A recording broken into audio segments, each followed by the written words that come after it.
커피가 주는 메시지는 무엇일까? 그 안에 담긴 이야기를 듣고 읽기도 하고 그리기도 하고 쓰기도 한다. 커피를 읽다.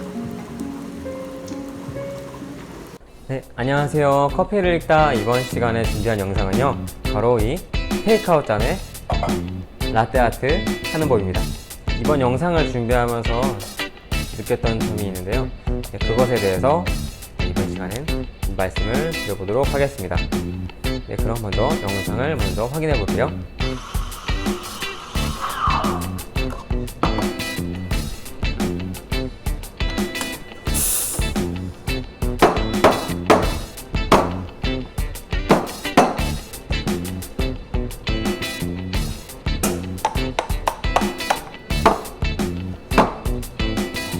먼저 테이크아웃 잔을 하실 때는 안쪽 깊숙한 곳에 떨어뜨려 주시고요.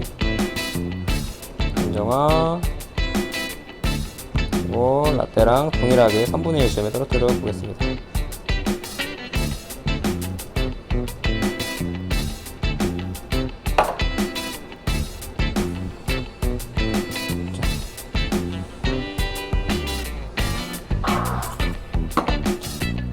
테이크아웃 잔에 할 때도 동일합니다.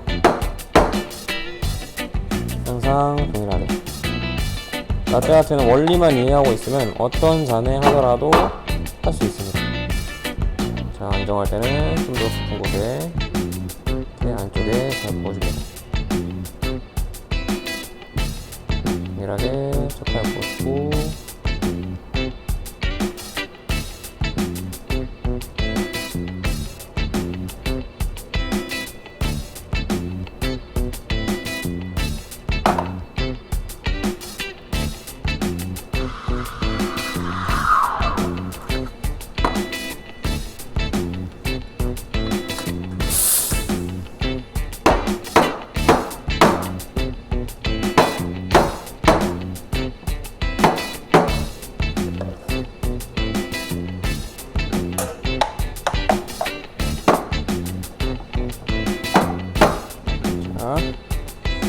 테이크아웃 하실 때는 깊은 곳에 잘 떨어뜨려 주시고요.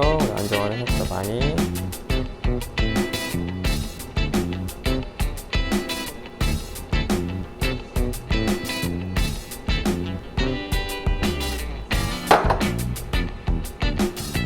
네, 영상 잘 보셨나요?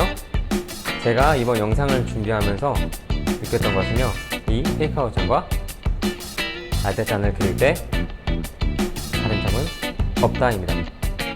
유량과 낙차, 그리고 이 잔의 기울기를 잔의 특성에 맞게 조금씩 변화만 주면 되는 것이었습니다. 네, 그러면 이 잔이 어떤 특성을 가지고 있는지 먼저 알아야겠죠?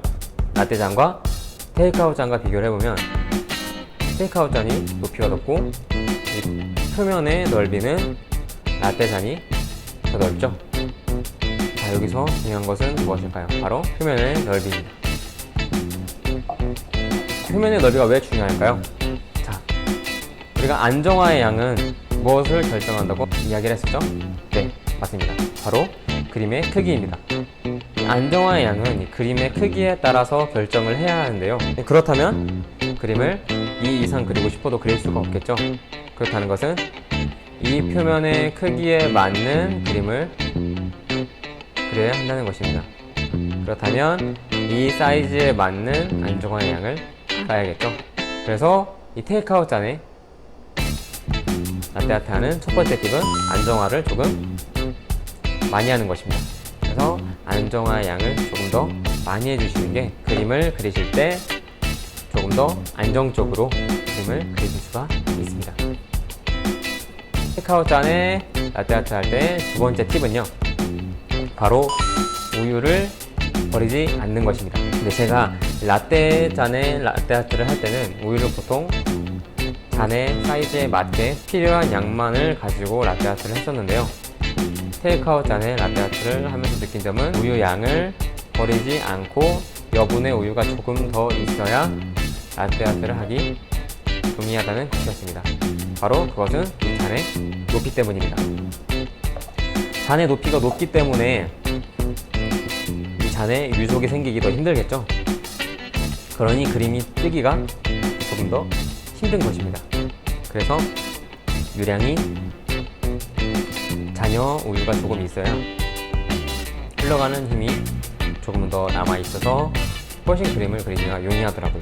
테이크아웃 잔에 라떼아트 하는 팁은 두 가지 정도 될 것 같습니다. 이 두 가지를 유념하셔서 테이크아웃 잔에도 라떼아트를 도전해 보시면 좋을 것 같습니다. 감사합니다. 궁금한 점은 댓글에 남겨주세요.